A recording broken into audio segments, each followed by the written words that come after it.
Maka kita wajib bersyukur kepada Allah. Allah hadirkan ke dunia menjadi umat Rasulullah sallallahu alaihi wasallam. Dan kita sekali lagi, ada orang yang ditolak mendatangi dan meminum telaga Rasulullah.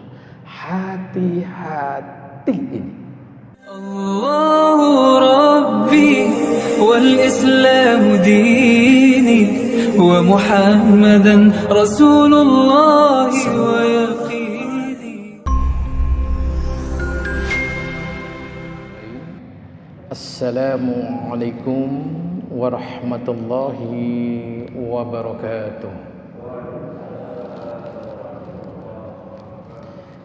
Innal hamdalillah nahmaduhu wa nasta'inuhu wa nastaghfiruh wa na'udzu billahi min shururi anfusina wa min sayyiati a'malina.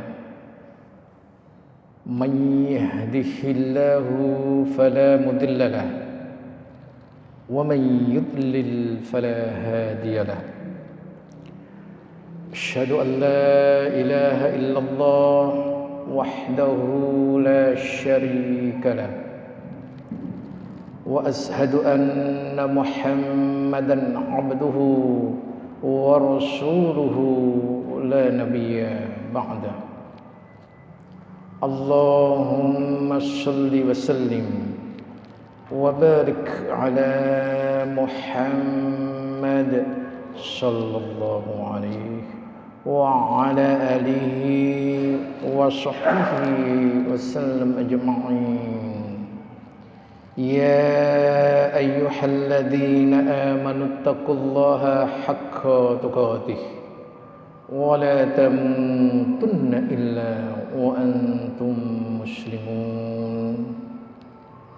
يا أيها الناس اتقوا ربكم الذي خلقكم من نفس واحدة وخلق منها زوجها وبث منهما رجالا كثيرا ونساء واتقوا الله الذي تساءلون به والأرحام إن الله كان عليكم رقيبا. يا أيها الذين آمنوا اتقوا الله وقولوا قولا سديدا يصلح لكم أعمالكم ويغفر لكم ذنوبكم ومن يطع الله ورسوله فقد فاز فوزا عظيما. أما بعد فإن أصدق الحديث كتاب الله وخير الهدي هدي محمد صلى الله عليه وسلم وشر الأمور محدثاتها وكل محدثة بدعة وكل بدعة ضلالة وكل ضلالة في النار. أيها الحاضرون رحمكم الله. Mari kita bersyukur kepada Allah Tabaraka wa Ta'ala. Kemudian bersolawat kepada Rasulullah sallallahu alaihi wasallam, juga seluruh keluarganya, seluruh sahabat-sahabatnya dan seluruh umatnya ila yaumil akhir yang istiqamah dalam menjalankan syariat yang diajarkan. Alhamdulillah, pada hari ini Allah mempertemukan kembali dan materi kita pada hari ini adalah mengenai Syarah Aqidah Ahlus Sunnah wal Jamaah, kaidah ke-35, yaitu Ahli Sunnah mengimani adanya Al-Haud. Hal yang wajib kita ketahui dan kita yakini, dan agar kita mendapatkan kesempatan untuk meminum melalui telaga Rasul sallallahu alaihi wasallam. Seperti apa telaga tersebut? Apa keutamaannya ketika minum dan ciri-ciri siapa saja orang yang diterima dan orang yang ditolak dan seterusnya. Mari kita sama-sama dengarkan. Sebelumnya silahkan akhi untuk membacakan terlebih dahulu.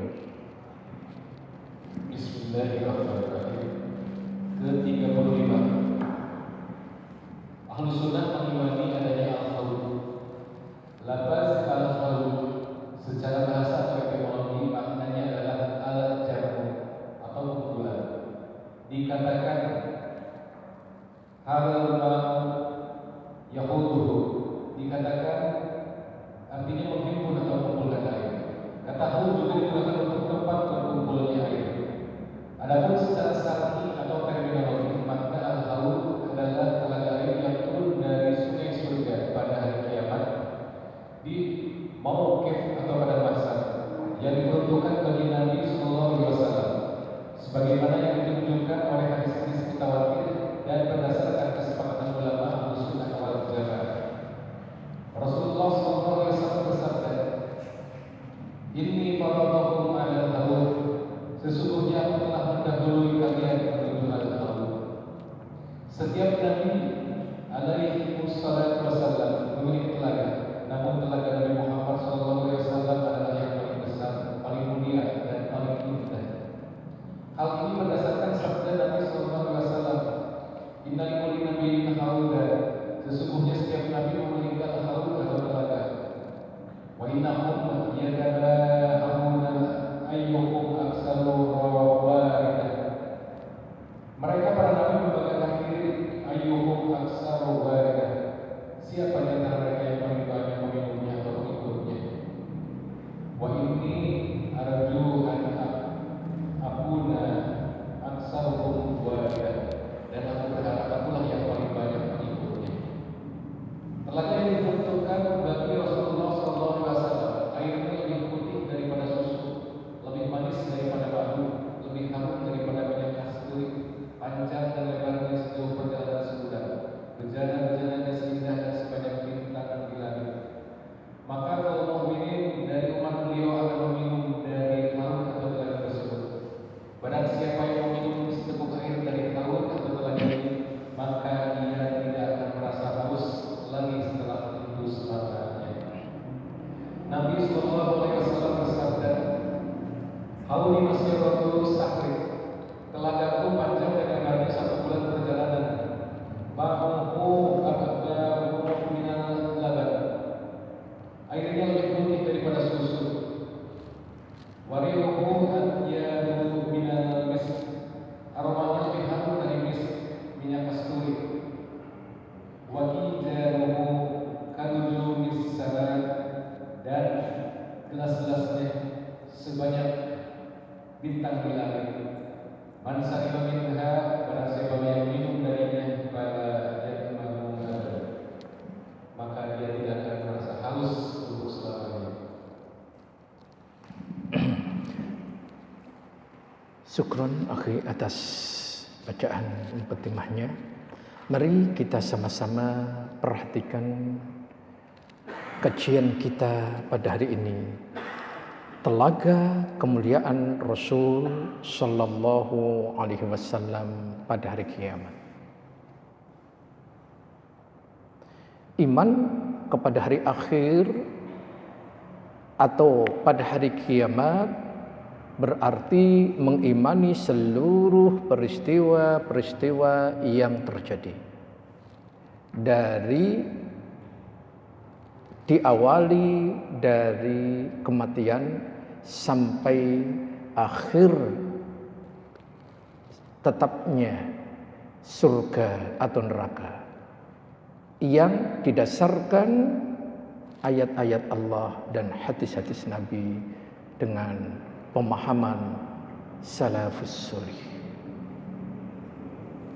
Sehingga siapa yang tidak meyakini adanya hari kiamat, tentu nanti sebuah risiko yang ia harus dapatkan. Seperti apa? Insya Allah nanti kita akan sampaikan. Kemudian saking tingginya kedudukan beriman kepada hari akhir, banyak sekali ayat yang Allah gandengkan antara iman kepada Allah dengan iman kepada hari akhir. Sekali lagi, saking tingginya kedudukan beriman kepada hari akhir, sampai-sampai Allah menggandengkan iman kepadanya dengan iman kepada hari akhir. Satu contoh, silahkan jamaah bisa dibuka Quran surat An-Nisa surat keempat ayat 59. Di ayat itu Allah tabaraka wa ta'ala memberikan penjelasan, menggandengkan antara iman kepada Allah dan iman kepada hari akhir. Tafadhal. Wahai orang-orang yang beriman, taatilah Allah dan taatilah Rasul, dan olehlah pilih atau memegang kekuasaan di antara kalian. Kemudian, jika kamu berbeda pendapat tentang sesuatu, maka kembalikanlah kepada Allah atau Al-Quran dan Rasul atau Sunnahnya. Jika kamu beriman kepada Allah dan hari kemudian, yang demikian itu lebih utama bagimu dan lebih baik akibatnya. Iya. Baik, coba jamaah perhatikan di ayat itu Allah tabaraka wa ta'ala menggandengkan iman kepada Allah dan hari akhir. Di ayat tersebut Allah tabaraka wa ta'ala berfirman, ya ayyuhalladzina amanu ati'ullaha wa ati'ur rasul wa ulil amri minkum. فَإِن تَنَازَعْتُمْ فِي شَيْءٍ فَرُدُّوهُ إِلَى اللَّهِ وَالرَّسُولِ إِن كُنتُمْ تُؤْمِنُونَ بِاللَّهِ وَالْيَوْمِ الْآخِرِ ذَلِكَ خَيْرٌ وَأَحْسَنُ تَأْوِيلًا. Lihat di sini, in kuntum tu'minuna billahi wal yaumil akhir. Jika kalian benar-benar beriman kepada Allah dan hari akhir. Jadi lihat, Allah menggandengkan beriman kepada Allah dan beriman kepada hari akhir. Itu. Lantas seperti apa gambaran Allah tabaraka wa ta'ala yang mensifati orang-orang yang beriman kepada hari akhir? Allah mensifati orang-orang yang beriman kepada hari akhir, ciri orang yang beriman. Orang yang beriman adalah ciri-cirinya beriman kepada yang gaib dan beriman kepada hari akhir dan seterusnya. Lantas bagaimana jika orang itu tidak beriman adanya hari akhir? Maka Allah menggambarkan di dalam Quran surat Al-Jasiyah surat 45 ayat 24, surat ke-45 ayat 24. Inilah gambaran yang Allah berikan bagi orang yang tidak beriman kepada hari akhir. Dan mereka berkata, kehidupan ini tidak lain hanyalah kehidupan di dunia saja. Kita mati dan kita hidup, dan tidak ada yang kemudian membinasakan kita selain masa. Tetapi mereka tidak mempunyai ilmu tentang itu. Mereka hanyalah menduga-duga saja. Iya, baik. Wa qalu ma hiya illa hayatuna dunya namut wa nahya wa ma yuhlikuna illa ad-dahr. Jadi mereka mengatakan kehidupan ini tidak lain hanyalah kehidupan di dunia saja. Kita mati dan kita hidup, dan tidak ada yang membinasakan kita selain masa atau waktu. Ini orang yang Allah sifatkan bagi yang tidak beriman kepada hari akhir. Ini bisa dilihat keterangan dari Syekh Al-Utsaimin dalam Syarhul Aqadatil Wasithiyah juz 2 halaman 528. Baik, mari kita lanjutkan. Lantas seperti apa beriman kepada hari akhir, khususnya adalah al-haud. Yang pertama, definisi al-haud. Secara etimologi, lughah atau bahasa, al-haud adalah tempat berkumpulnya air. Tahdhib al-Lughah juz 1 halaman 258 oleh Al-Azhari. Kemudian secara syar'i, ini ditulis dalam kitab Syarah Nu'matul I'tiqad Ibnu Al-Utsaimin halaman 123. Al-haud adalah sebuah telaga di mahsyar yang airnya bersumber dari sungai Al-Kautsar atau yang dikaruniakan kepada Nabi sallallahu alaihi wasallam. Ini definisi secara syar'inya. Jadi karunia yang Allah berikan kepada Rasul sallallahu alaihi wasallam berupa telaga. Ini apa?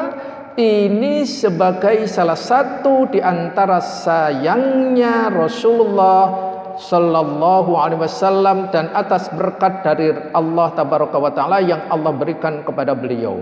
Beliau nanti sudah menunggu di Al-Haud pada hari yang dimana tidak ada sumber yang bisa dijadikan acuan untuk mengambil air. Satu-satunya setiap umat nanti ada Al-Haud oleh para nabi masing-masing, dan Al-Haud milik Rasul. Nanti Rasul sudah menunggu di sana atas para umat-umatnya yang berdatangan yang begitu haus luar biasa.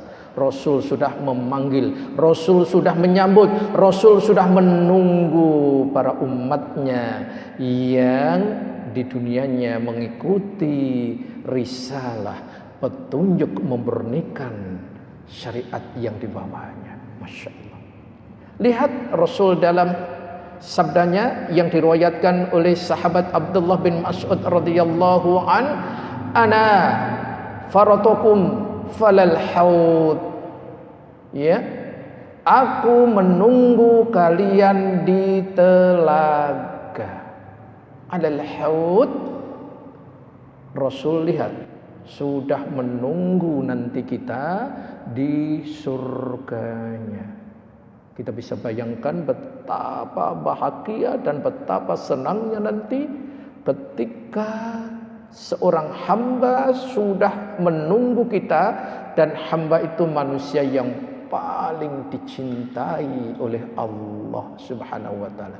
Yang selama ini kita tunggu, yang selama ini kita nanti-nantikan, bahkan kita harapannya sangat besar mendapatkan rahmat dari Allah, biar bisa mendapatkan syafaat dari Rasul sallallahu alaihi wasallam.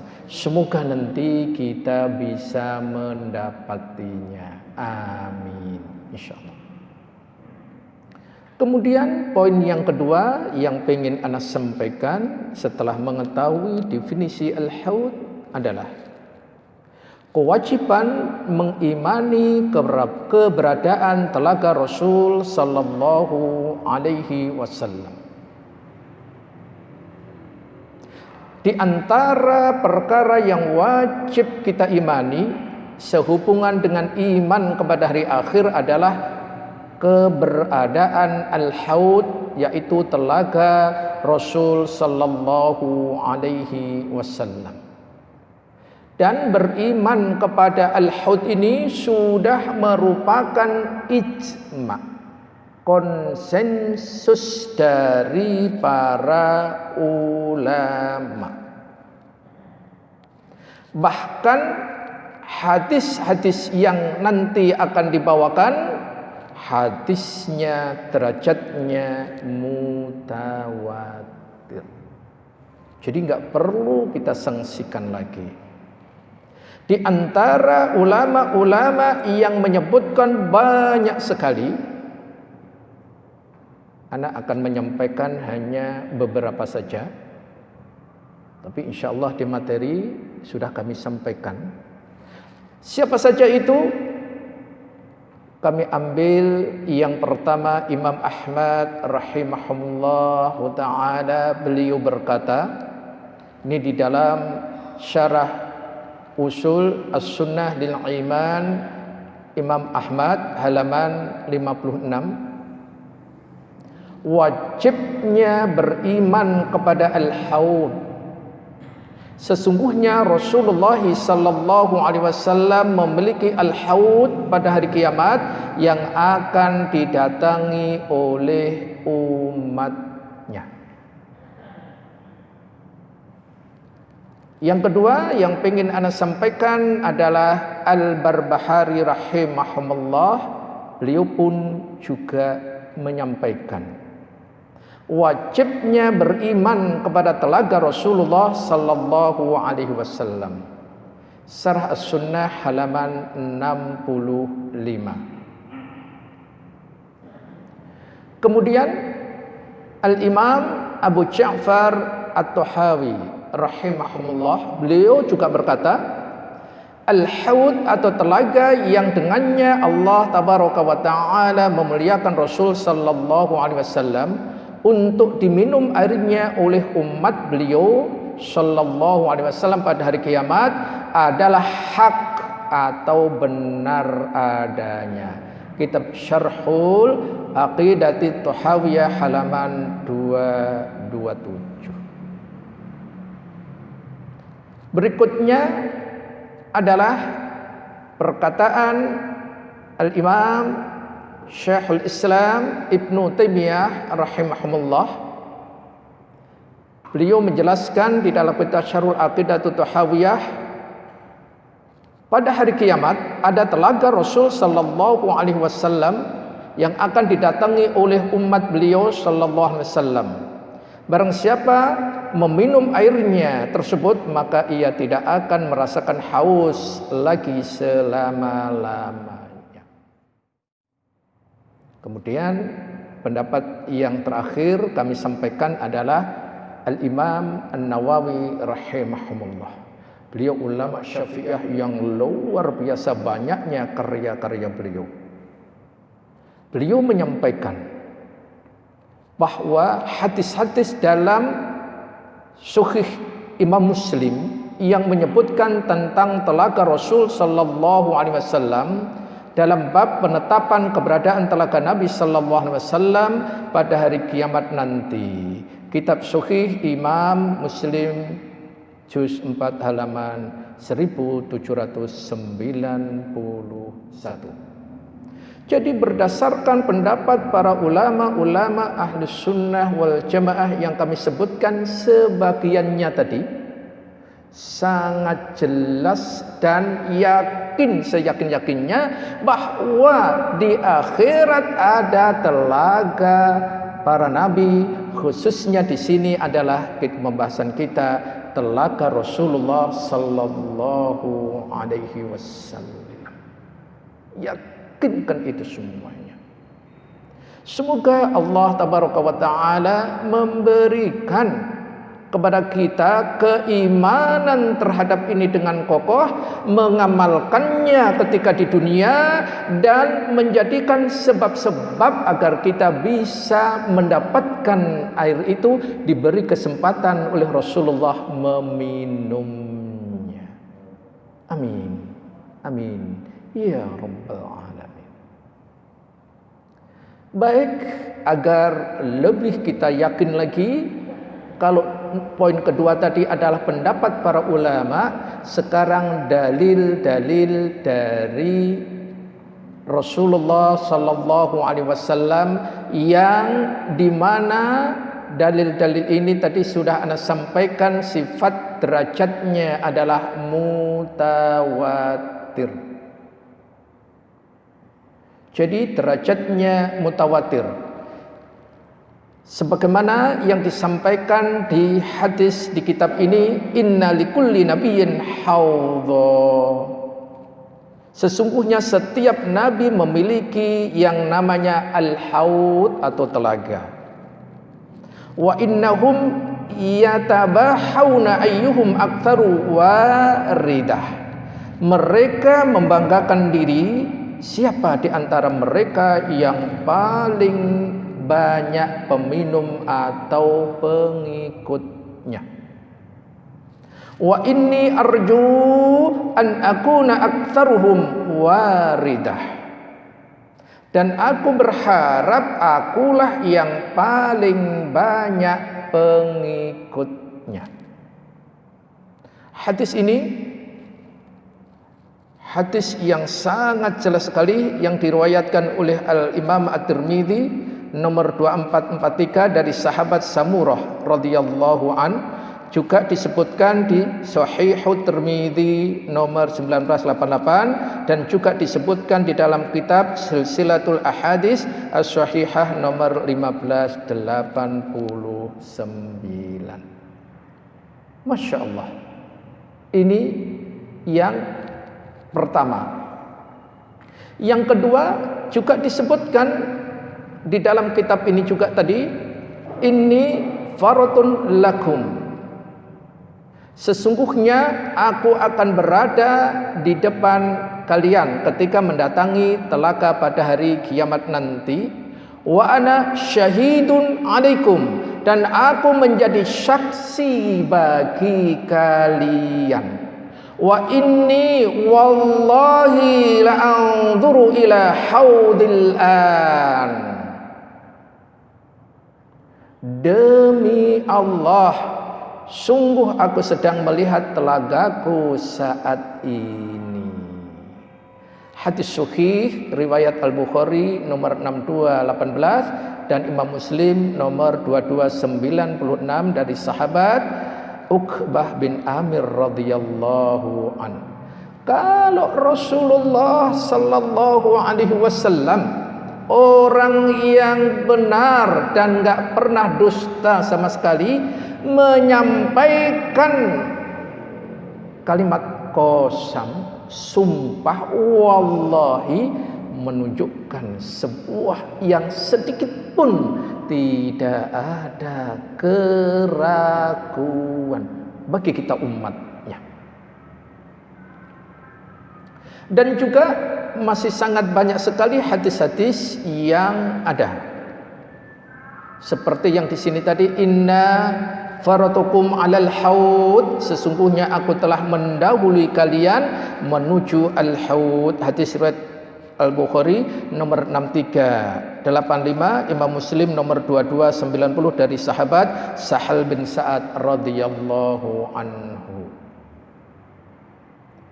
Hadis yang lain yang diriwayatkan oleh Abu Hurairah radhiyallahu an, inna haudhi ab'adu min ailata min adani lahu ashaddun bayadun minat thalji wa ahlu minal asali bil laban ila akhir hadis. Hadisnya panjang. Sesungguhnya telagaku lebarnya lebih jauh daripada jarak Ailah. Ailah itu sebuah kota pelabuhan di wilayah Yordania. Jaraknya dengan Aden kurang lebihnya 2000 km ke Aden.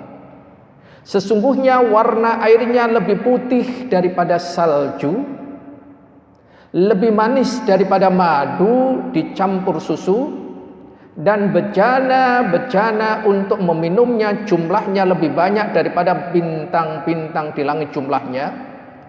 Sungguh aku akan mendatangi orang-orang darinya, yaitu orang-orang yang tidak berhak meminumnya, sebagaimana orang pengembala untuk menghalang unta lain dari telaganya. Mereka bertanya, wahai Rasulullah, apakah engkau akan mengenali kami pada saat itu? Beliau sallallahu alaihi wasallam menjawab, tentu. Kalian memiliki tanda-tanda yang tidak dimiliki oleh seorang pun dari umat-umat terdahulu. Kalian akan mendatangiku dalam keadaan wajah, tangan, dan kaki kalian putih bersinar karena wudu. Hadis riwayat Imam Muslim.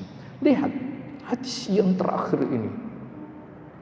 Ingat sekali lagi, ada orang yang ditolak mendatangi dan meminum telaga Rasulullah.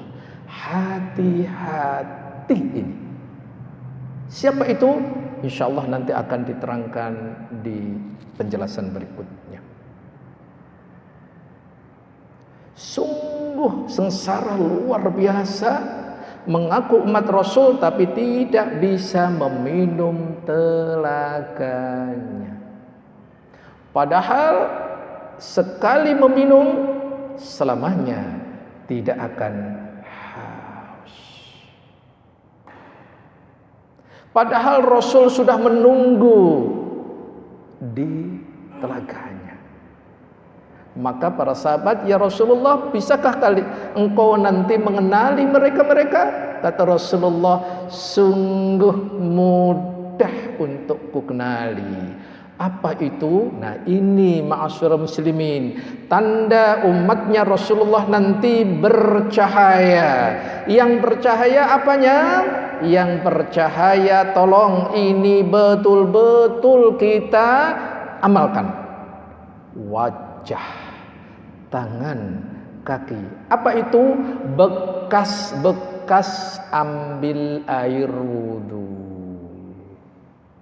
Jadi kalau begitu, ketika kita mengambil air wudu harus betul-betul sempurna dan sesuai cara yang dicontohkan oleh Rasulullah sallallahu alaihi wasallam. Karena ini nanti yang akan menjadi tanda bagi umat Rasulullah. Oh, fulan bin fulan itu umatku, fulan bin fulan umatku. Ini tidak dimiliki oleh, kata Rasulullah, umat-umat sebelumnya. Ini ma'asyiral muslimin. Masya Allah.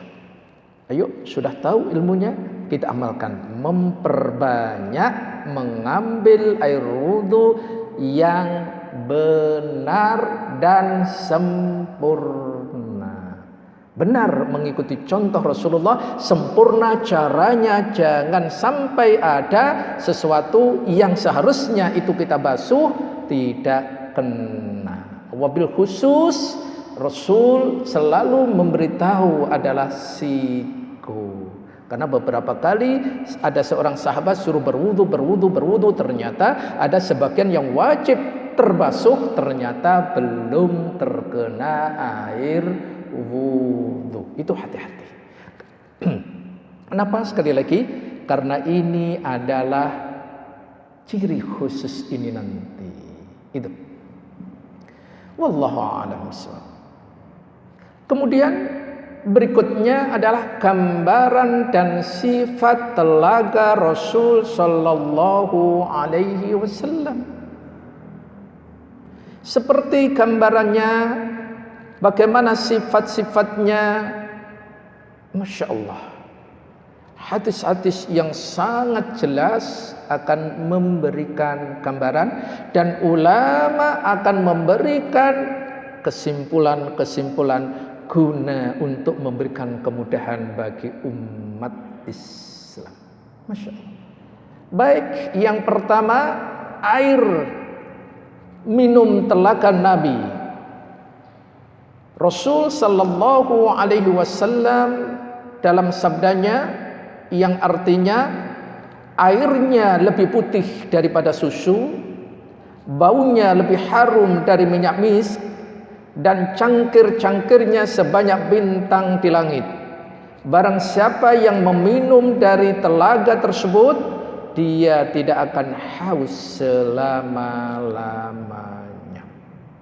Hadis riwayat Al-Bukhari nomor 6579. Masya Allah. Perhatikan. Air yang putihnya lebih putih daripada susu. Jadi luar biasa. Bau harumnya lebih wangi daripada minyak kasturi. Cangkir-cangkirnya untuk meminum seperti banyaknya bintang-bintang di langit. Artinya banyak sekali nanti umat Rasulullah itu yang mendapatkan air itu. Dan dia tadi kan bercahaya, Ibu. Ya kan? Tadi umatnya ya Rasulullah sallallahu alaihi wasallam yang meminum tadi bercahaya. Jadi apa? Dari langit itu cahaya-cahaya itu nampak sangat jelas kalau dilihat dari langit ketika di bumi. Tapi nanti kita ada di akhirat masalahnya. Di dalam riwayat yang lain, airnya lebih putih daripada susu dan lebih manis daripada madu. Dan di dalamnya ada 2 saluran yang memancar air tersebut dari surga. Salah satu saluran tersebut dari emas dan satunya lagi dari perak. Hadis riwayat Imam Muslim nomor 2301. Ya Allah, bayangkan salurannya yang satu dari emas, yang satu dari perak. Air yang mengalir di antara emas dan ini perak, bagaimana jernihnya, bagaimana menariknya, bagaimana kehasratan seorang hamba yang ingin memilikinya. Tidak ada yang tidak memiliki, yang tidak ada kehasratan untuk menikmati itu, dan itu nanti disediakan bagi umat Rasul sallallahu alaihi wasallam. Semoga kita nanti bisa menikmati yang begitu nikmat tersebut. Kedua, sumber air telaga Nabi sallallahu alaihi wasallam. Apakah kalian mengetahui apakah itu Al-Kautsar? Para sahabat menjawab, Allah dan Rasulnya yang lebih mengetahui. Rasul sallallahu alaihi wasallam bersabda, sesungguhnya Al-Kautsar adalah sungai yang Allah azza wa jalla janjikan kepadaku. Padanya terdapat banyak kebaikan dan airnya yang mengalir ke telagaku yang akan didatangi oleh umatku pada hari kiamat nanti. Hadis sahih riwayat Muslim nomor 400 dari sahabat Anas bin Malik. Masya Allah. Baru mendengar kalimat ini aja sudah sangat tertarik. Bagaimana nanti kalau menyaksikan secara real itu nanti.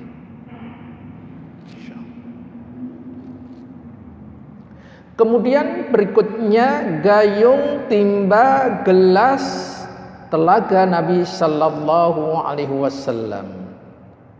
Gayung-gayungnya adalah seperti bintang-bintang di langit.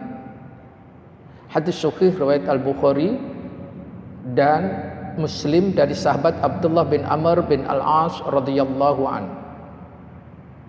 Jumlahnya sangat banyak dan berkilau seperti bintang-bintang di langit. Ini penjelasan dari Syekh Al-Utsaimin dalam Syarhul Aqidatit Wasitiyah juz 2 halaman 573. Kemudian hadis riwayat Muslim disebutkan turafihi abariqudz zahab wal fiddah ka'adhi nujumis sama'. Di dalamnya telaga itu diperlihatkan gelas-gelas yang tersebut dari emas dan perak yang jumlahnya bagaikan jumlah bintang di langit. Masya Allah. Makanya kenapa umat Islam tidak boleh menggunakan bejana emas dan perak ketika di dunia. Karena nanti itu ternyata adalah salah satu cangkir-cangkir gelas-gelas untuk meminum telaga Rasul sallallahu alaihi wasallam. Afwan jamaah, ini kita saat itu belum masuk surga, belum. Tapi sudah begitu diberi kenikmatan yang luar biasa. Kemudian bentuk telaga Nabi sallallahu alaihi wasallam. Arduhu mithlu tulihi. Lebarnya sama dengan panjangnya. Jadi lebar kali panjang sama dengan apa itu? Bujur sangkar. Jadi bentuknya seperti itu.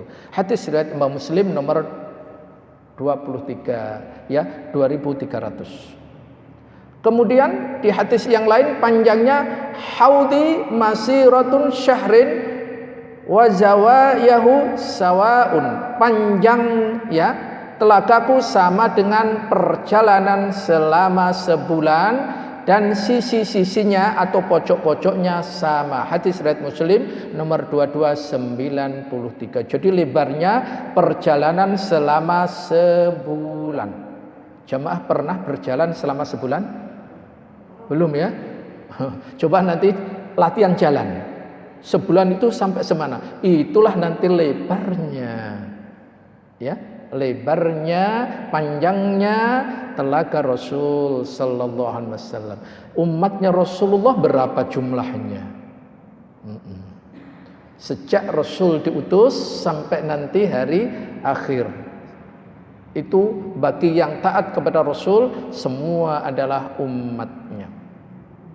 Kemudian luas telaga Nabi sallallahu alaihi wasallam, maaf di situ tulisannya keliru, tolong nanti diperbaiki ya. Luas telaga Nabi sallallahu alaihi wasallam haudi masiratu syahrin. Ukuran telagaku sama dengan perjalanan selama sebulan. Kalau tadi hadis riwayat Imam Muslim, sekarang hadis riwayat Al-Bukhari. Sehingga nanti akan kita sampaikan dalam hal ini kesimpulannya. Baik dari hadis-hadis yang disebutkan sebagian di atas tadi, seorang ulama Al-Imam Ibnu Abil Izz Al-Hanafi rahimahumullah menyimpulkan sifat gambaran Al-Haud Rasul sallallahu alaihi wasallam sebagai berikut. 1. Telaga Nabi sallallahu alaihi wasallam adalah sebuah telaga yang agung. Kedua, tempat yang mulia. Karena yang masuk punya tanda khusus. Ketiga, diairi dari air minum yang berada di surga dari sungai Al-Kautsar.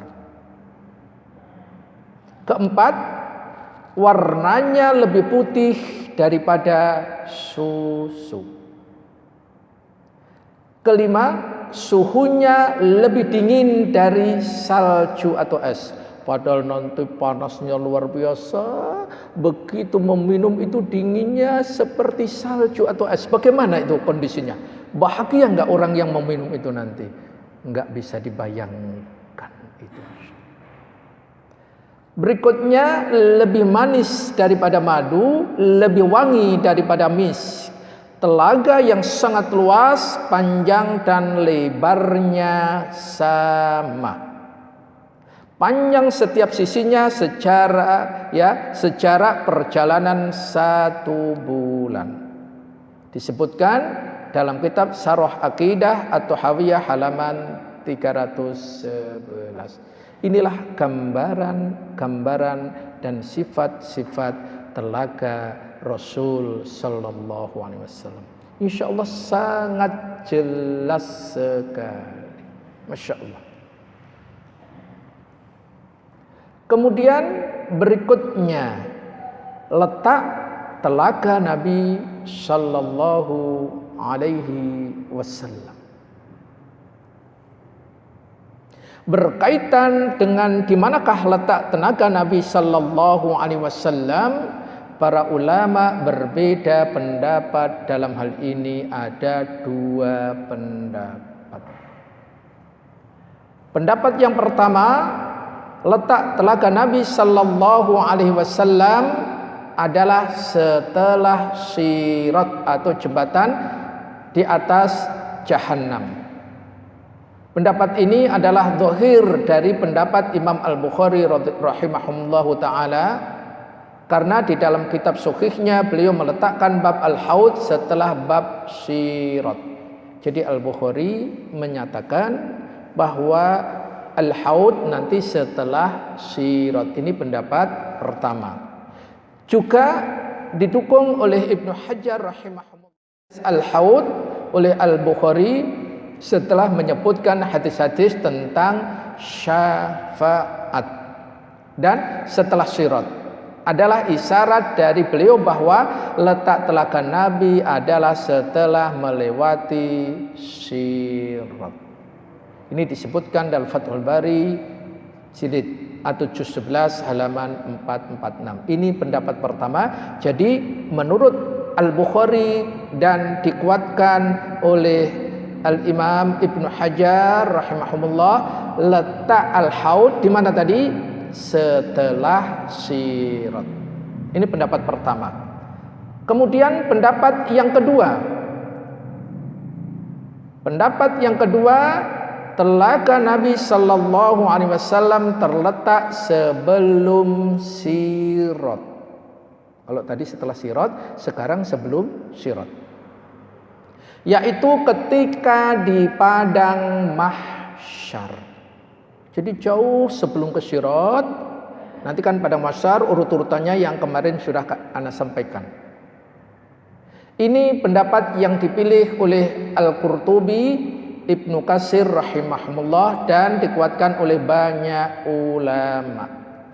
Berdasarkan hadis-hadis yang menyebutkan bahwa sebagian umat Nabi sallallahu alaihi wasallam diusir dari telaga sebagaimana yang telah kami jelaskan sebelumnya, sehingga mereka adalah orang-orang yang murtad, pelaku dosa besar yang jatuh ke neraka ketika tidak berhasil melewati sirat. Sehingga orang-orang yang melewati sirat adalah yang telah selamat dari neraka. Jika telaga itu terletak setelah sirat, bagaimana mungkin orang-orang yang sudah jatuh ke dalam neraka tersebut mereka masih bisa mendatangi sirat meskipun kemudian diusir? Nah, dari dua pendapat ini, manusia yang sangat membutuhkan air tadi ketika dibangkitkan dari padang mahsyar, maka mereka menunggu dalam waktu yang sangat lama dan akhirnya kehausan. Oleh karena itu sangat tepat ketika Rasul sallallahu alaihi wasallam mengatakan, aku menunggu umatku di telaga sehingga meskipun masa penantian di mahsyar itu sangat lama, mereka tidak pernah kehausan. Jadi menurut keterangan ini, wallahu alam, mana yang sahih? Sebelumnya, ya, sebelum sirat. Wallahu alam. Kemudian poin berikutnya, agar kita belajarnya bisa sistematis, kami bikin satu demi satu guna untuk memberikan kemudahan bagi kita. Poin berikutnya, berapakah jumlah telaga Nabi sallallahu alaihi wasallam? Maka pembahasan terkait letaknya telaga Nabi tadi sudah kita baca, kita sampaikan. Banyak ulama menyebutkan telaga Nabi ada dua. Jadi telaga Nabi itu ada yang berpendapat dua. Nanti akan kita berikan penjelasannya. Telaga pertama terletak sebelum sirat, yakni saat di padang mahsyar. Sedangkan telaga kedua terletak setelah Sirat yang disebut dengan telaga Al-Kautsar.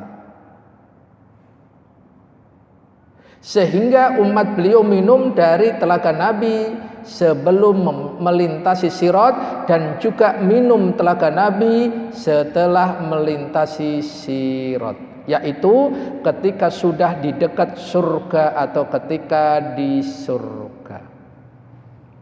Ini tadi pendapat ada dua. Jadi sebelum Sirat dan setelah Sirat. Sedangkan ulama yang lain berpindah bahwa telaga Nabi itu cukup satu. Sekali lagi pendapat yang pertama tadi dua. Sebelum Sirat, ini anggaplah Sirat, jadi sebelum dan sesudahnya. Tapi ulama lain mengatakan cukup satu, yaitu sebelum Sirat. Adapun setelah Sirat, yakni Al-Kautsar adalah nama sungai yang terletak di surga. Sesuai dengan firman Allah Tabaraka wa Ta'ala, ayat yang sangat familiar bagi kita. A'udzu billahi minasyaitonir rajim. Bismillahirrahmanirrahim. Inna a'tainakal kautsar. Fashalli li rabbika wanhar. Inna syani'aka huwal abtar. Sesungguhnya kami telah memberikan kepadamu nikmat yang banyak, maka dirikanlah salat karena Tuhanmu dan berkurbanlah. Sesungguhnya orang-orang yang membenci kamu, dialah yang terputus. Quran surat Al-Kautsar ayat 1 sampai 3. Dan Al-Kautsar adalah nama sungai di surga. Hal ini berdasarkan hadis yang diriwayatkan dari sahabat Anas bin Malik radhiyallahu an, di mana Rasul sallallahu alaihi wasallam bersabda, "Bainama ana asiru fil jannah." Ketika kami berjalan di surga, idza ana binahar. Tiba-tiba ada sungai yang pinggirnya berupa kubah dari mutiara berongga. Masya Allah. Aku bertanya, apa ini? Wahai Jibril. Jibril menjawab, ini adalah Al-Kautsar yang Allah Tabaraka wa Ta'ala berikan untukmu. Ternyata tanahnya atau baunya, wanginya tersebut dari minyak mis'adfar. Hadis riwayat Bukhari nomor 6581. Wallahu a'lam. Mana pendapat yang rajih atau kuat? Telaga Rasul itu satu atau dua? Kalau pendapat pertama tadi dua, sebelum Sirat dan setelah Sirat. Kalau pendapat kedua cukup satu, sebelum Sirat. Jelas ya?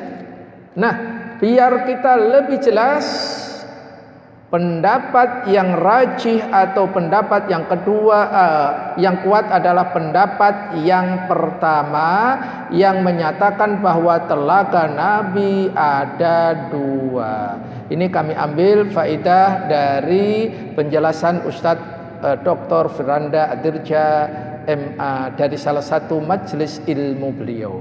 Nanti bisa dilihat di YouTube yang telah kami berikan alamatnya di bawah itu. Nanti bisa dilihat penjelasan beliau. Hal ini karena di dalam riwayat Nabi Sallallahu Alaihi Wasallam juga menyebutkan telaga beliau sebutannya Al-Kautsar. Dan telaga Nabi sebutannya apa? Telaga Al-Kautsar. Sedangkan Al-Kautsar tadi adanya setelah Sirat, yakni sungai dari surga. Seperti itu. Ini penjelasan beliau. Maka Rasul sallallahu alaihi wasallam bertanya kepada para sahabat tentang ini hadis riwayat Anas bin Malik. apakah kalian tahu apakah Al-Kautsar itu? Para sahabat menjawab, Allah dan Rasulnya lebih mengetahui. Lalu Rasul sallallahu alaihi wasallam menjelaskan, sesungguhnya Al-Kautsar adalah sungai yang dijanjikan oleh Rabbku kepadaku. Padanya terdapat kebaikan yang banyak. Al-Kautsar adalah telaga yang didatangi umatku pada hari kiamat. Dan masih sangat banyak sekali, nanti bisa dibaca sendiri insyaallah. Tapi sudah jelas. Berikutnya, telaga Rasul itu sudah ada atau belum saat ini? Maka mari kita lihat keyakinan ahli sunnah wal jamaah bahwa telaga Nabi sudah ada saat ini. Jadi sudah ada. Dari mana dapatnya? Rasulullah sallallahu alaihi wasallam mensolati para korban perang Uhud setelah 8 tahun, seolah-olah seperti perpisahan antara orang yang masih hidup dengan orang yang telah mati. Kemudian beliau naik mimbar seraya bersabda, inni baina aidikum faratun, sesungguhnya aku mendahului kalian dan aku adalah saksi atas kalian. Sungguh yang dijanjikan atas kalian adalah telaga, dan aku benar-benar telah melihatnya dari tempatku ini. Aku tidaklah lebih khawatir terhadap syirik yang kalian perbuat, akan tetapi yang lebih aku khawatirkan atas kalian adalah dunia yang akan kalian perebutkan. Hadis riwayat Al-Bukhari nomor 4042. Saat itu Rasulullah masih hidup. Setelah menyolati, setelah perang Uhud itu, Masya Allah, Rasul menyampaikan ia sudah benar-benar melihat telaganya. Jadi sudah ada saat ini, insya Allah. Wallahu a'lam.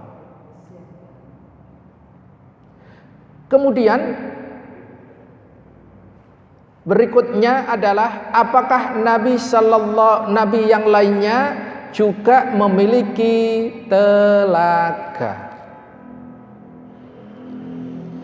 Mari kita perhatikan di dalam kitab ini tadi disebutkan. Namun sebelumnya mari kita perhatikan terdapat perbedaan pendapat di antara para ulama apakah nabi-nabi yang lain juga memiliki telaga. Perbedaan ini dibangun di atas pembicaraan tentang status hadis yang diriwayatkan dari Hasan Al-Basri rahimahullah dari Samurah bin Jundub radhiyallahu an, bahwa Rasul sallallahu alaihi wasallam bersabda, inna likulli nabiyyin haudha, sesungguhnya setiap nabi memiliki telaga. Wa innahum yatabahawna ayyuhum aktsaru waridatan, dan mereka akan saling berlomba atau berbangga siapa di antara mereka telaganya yang paling banyak dikunjungi.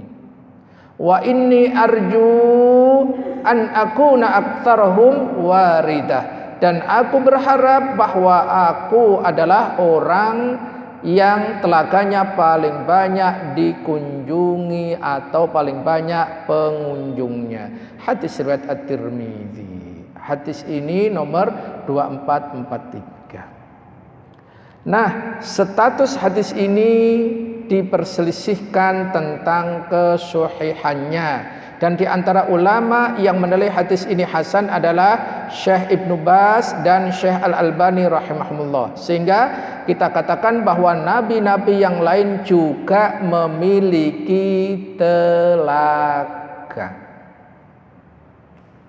Ya, Meskipun demikian, telaga yang paling istimewa adalah telaga yang dimiliki Nabi kita Muhammad sallallahu alaihi wasallam. Beruntung enggak kita mendapatkan umat dari Rasulullah sallallahu alaihi wasallam. Sangat beruntung sekali, ma'asyiral muslimin. Maka kita wajib bersyukur kepada Allah. Allah hadirkan ke dunia menjadi umat Rasulullah sallallahu alaihi wasallam, dan kita berdoa kepada Allah dan berusaha terus untuk mendapatkan kesempatan minum telaga Rasul sallallahu alaihi wasallam. Kemudian, siapakah orang yang diberikan kesempatan meminum dan siapakah orang yang ditolak atau diusir dari telaga beliau? Siapakah orang yang diterima, dipersilahkan, disambut oleh Rasul untuk meminum telaga beliau? Mereka adalah orang-orang yang beriman kepada Rasul sallallahu alaihi wasallam. Yang pertama, berikutnya selalu mengikuti petunjuk Rasulullah sallallahu alaihi wasallam yang beliau bawa. Jadi orang ini berjalan di apa yang disyariatkan oleh Rasul sallallahu alaihi wasallam. Kemudian orang-orang yang berpaling dari petunjuk Nabi ketika hidup di dunia, itulah orang yang diusir dari telaga beliau. Penjelasan ini diambil dari Syekh Al-Utsaimin dalam kitabnya Syarhul Aqidati Wasithiyah juz 2 halaman 573. Ingat, yang diberikan kesempatan dan disambut kedatangannya tadi siapa? Orang yang beriman, dan yang kedua orang yang dalam hidupnya di dunia selalu mengikuti petunjuk Rasul sallallahu alaihi wasallam, dan yang ketiga tidak berpaling dari syariatnya. Inilah orang yang akan diberikan kesempatan, bahkan disambut oleh Rasulullah sallallahu alaihi wasallam. Lantas siapa orang-orang yang terhalang, tertolak atau terusir dari telaga Nabi sallallahu alaihi wasallam? Siapakah ia? Yang pertama, orang-orang murtadin, orang-orang yang murtad dari agama Islam, yang keluar dari agama Islam. Ini yang akan tertolak yang pertama. Hal ini disampaikan oleh sahabat Abu Hurairah radhiyallahu an, bahwa Nabi sallallahu alaihi wasallam beliau bersabda, pada hari kiamat beberapa orang sahabatku mendatangiku, kemudian mereka diusir dari telaga.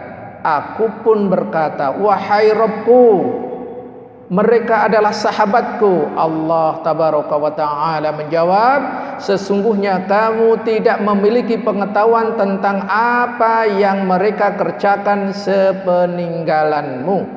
Mereka berbalik ke belakang dengan melakukan murtad, keluar dari Islam, atau melakukan dosa-dosa besar. Hadis riwayat Al-Bukhari nomor 6585. Jadi setelah Rasul wafat, kan banyak orang-orang muslim yang murtad. Dan siapa saja yang keluar dari Islam, nanti dia akan tertolak, terusir dari telaga Rasul sallallahu alaihi wasallam. Juga disebutkan, dijelaskan oleh Al-Imam Al-Qurtubi rahimahumullah, beliau berkata, Ulama-ulama kami rahimahullah berkata, semua orang yang murtad dari agama Allah atau berbuat perkara-perkara baru dalam agama yang tidak diridhoi dan diizinkan oleh Allah, maka mereka termasuk orang-orang yang diusir dan dijauhkan dari telaga. At-Tadhkirah juz 1 halaman 710. Itu yang pertama. Yang kedua, orang-orang yang berbuat bid'ah di dalam agama. Jadi orang-orang yang berbuat bid'ah di dalam agama. Ini hati-hati.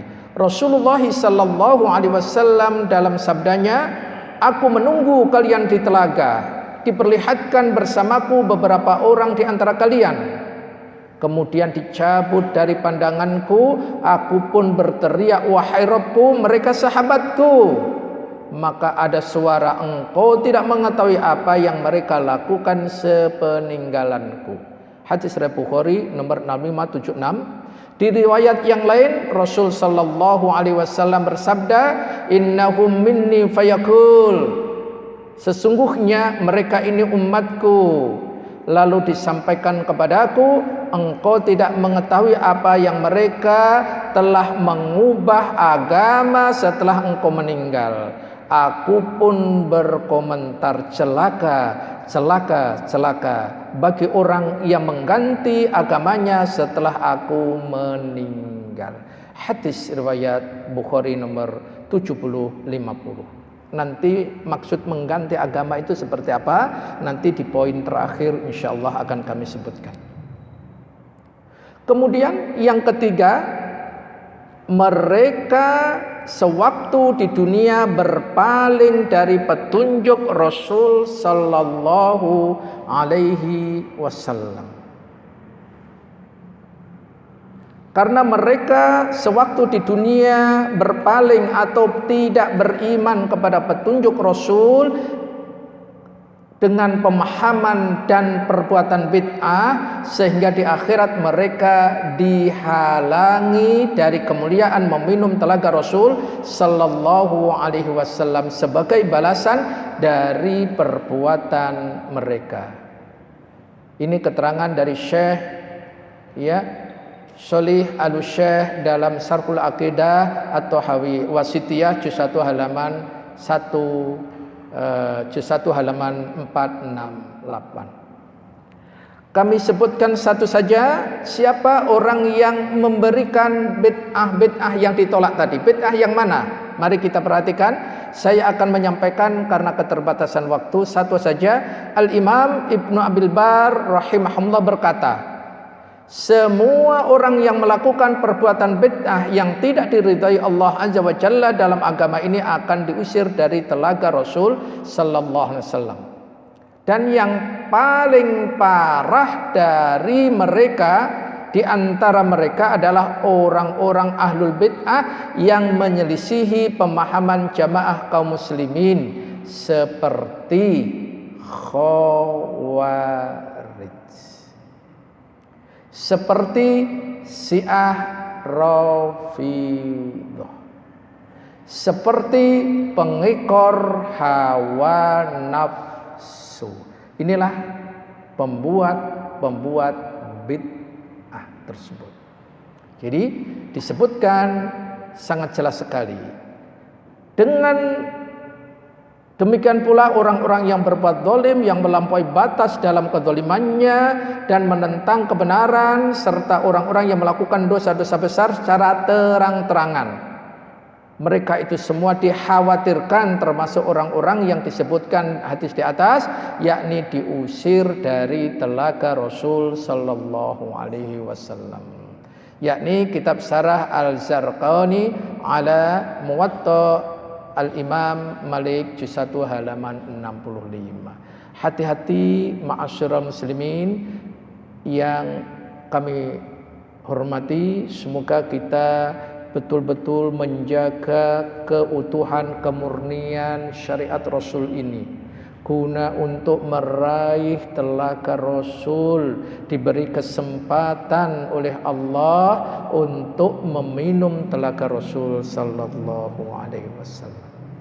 Yang terakhir, siapakah orang yang mengganti agama beliau yang disebutkan tadi?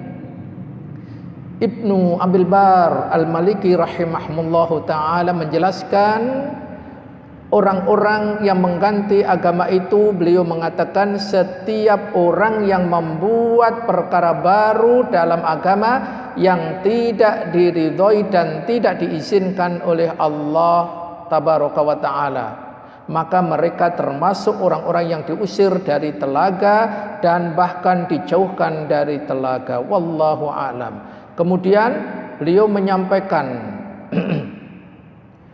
dan orang yang paling parah terusirnya dari telaga Nabi adalah orang-orang yang menyelisihi jamaah kaum muslimin yang telah disebutkan tadi, Khawarij, Syiah, bahkan Mu'tazilah dan seterusnya. Inilah orang-orang yang dijelaskan bahwa mereka itulah orang-orang yang diusir dari telaga Rasul sallallahu alaihi wasallam. Semoga Allah tabaraka wa taala senantiasa melimpahkan taufiknya kepada kita semuanya untuk meraih dan mendapatkan semua kebaikan dan kemuliaan yang dijanjikannya di dunia dan di akhirat kelak. Semoga Allah mendengar doa kita dan Allah memberikan kepada kita rahmatnya guna bisa diberikan kesempatan meminum telaga Rasul sallallahu alaihi wasallam. Amin, amin, amin ya rabbal alamin. Alhamdulillahilladzi bi ni'mati tatimmus sholihat. Wa sallallahu ala nabiyyina Muhammad wa ala alihi wa sahbihi wasallam. Wa akhiru da'wana anil hamdulillahi rabbil alamin. Wassalamu alaikum warahmatullahi wabarakatuh. Subhanakallahumma wa bihamdika asyhadu an la ilaha illa anta astaghfiruka wa atubu ilaik.